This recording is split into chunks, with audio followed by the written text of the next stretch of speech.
there, I'm Christina Johnson, a certified transformational nutrition coach, and I am really excited about what I have to share with you today because I think it'll be really helpful for a lot of you. I hear from people all the time that they feel like they have no willpower or no self-control when it comes to sweets. And I think they often end up feeling frustrated with themselves because they can't stay away from them. And so they end up blaming themselves and feeling like it's their fault that they can't stay away from sugar.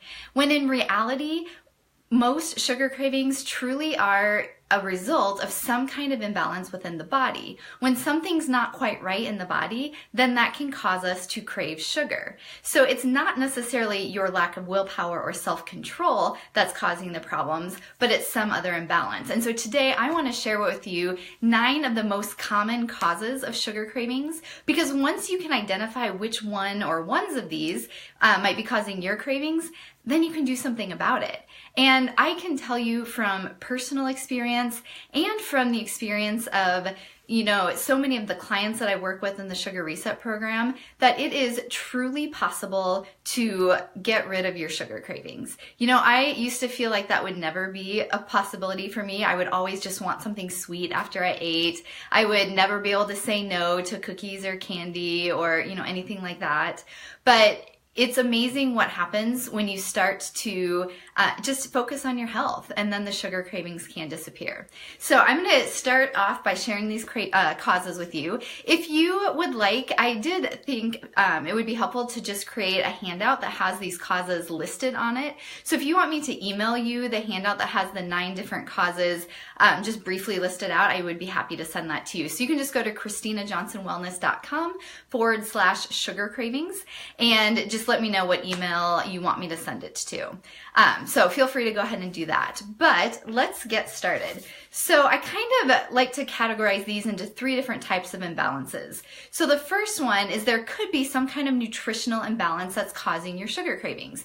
So for example, number 1 is not drinking enough water. If you are not drinking enough water, then that can lead to a whole variety of different kinds of cravings. And that's a pretty simple one to fix. You just start drinking more water, and it's amazing how much that alone can make a difference. Okay, number 2 is a lack of nutrients. It's a lack of protein is the second one. So if you're not eating enough protein on a regular basis, then your body will crave just a quick source of energy or fuel, which often comes in the form of sugar. So you really want to make sure that you're eating enough protein and eating protein throughout the day. So especially at breakfast, it's really important. Then when you're getting enough protein throughout the day, it's amazing how quickly some of those sugar cravings can start to disappear. Number 3 is a nutritional deficiency. So it's kind of interesting, but when we are deficient in a variety of nutrients like calcium, magnesium, or chromium, just to name a couple, then your body can actually crave sugar because we're deficient in that nutrient. But here's what's really kind of ironic, is that when you eat sugar, your body, the sugar will actually deplete your body of some of those nutrient stores, some of those same ones like calcium, magnesium, and chromium. So what happens is you eat sugar, that causes you to become deficient in nutrients, which then causes you to crave more sugar. And so it's just a vicious cycle. So really making sure that you're eating good quality nutrient-dense foods is really important to really maintain kind of balance within your body so that you can get off that sugar roller coaster. So those are 3 nutritional imbalances that I often see in people. Then there could be some imbalances within the body. So a very common one is your hormones. So I think, a lot of us, especially as women, kind of get this one. But when your hormones are fluctuating due to pregnancy or your menstruation or even stress, then that fluctuation in hormones can cause you to crave sugar. And again, here's the other ironic thing, is that when you are eating sugar, that can disrupt your hormones, which then will cause you to crave more sugar. So again, we just have another vicious cycle. Another example of an imbalance within your body is your gut health. If you're, you probably have, heard a little bit about this, but there are trillions of bacteria in your gut. And ideally, in a healthy gut, we will have way more good strains of bacteria than the bad ones.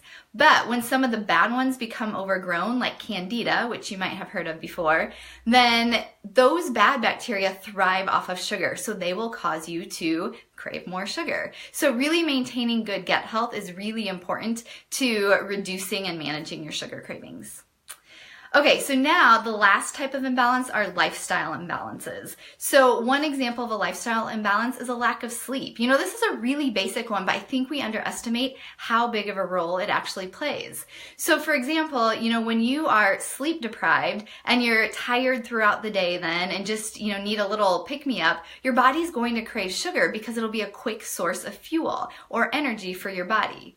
And the other thing is, I think we all have experienced that when we are tired, we don't always make the best food choices. I mean, how many times have you been exhausted after work and you just want to drive through the drive-thru and grab something so you don't have to cook? Or you're tired and there's a plate of donuts sitting in front of you, so you just grab one. So really getting enough good quality sleep is really crucial to stabilizing and reducing your cravings. Okay, number 7 are emotional factors. So this one cannot be underestimated. If you are stressed out, if you are not happy at your job, if you are, you know, not feeling fulfilled in life, if you're not having enough time to do things that you enjoy and that make you happy and that you feel like are fun, then all of those things can cause us to turn to sugar to kind of provide us with a little pick-me-up or to provide us with something fun or exciting in our life. So addressing emotional causes of sugar is really, really important. And that's one that it can be kind of challenging to do on your own. Sometimes it's nice to have somebody to talk that over with and just to kind of reflect back what they're seeing going on with you.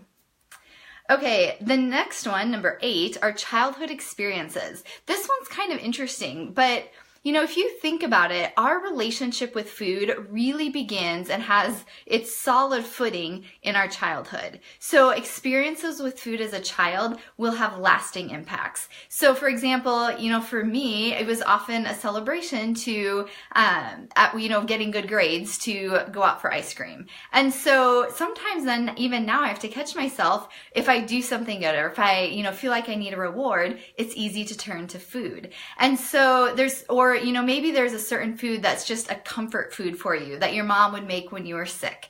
You know, there's all those kinds of things that happen when we're kids that really take hold of us and are, you know, really kind of stick with us into adulthood. So it's important to realize that.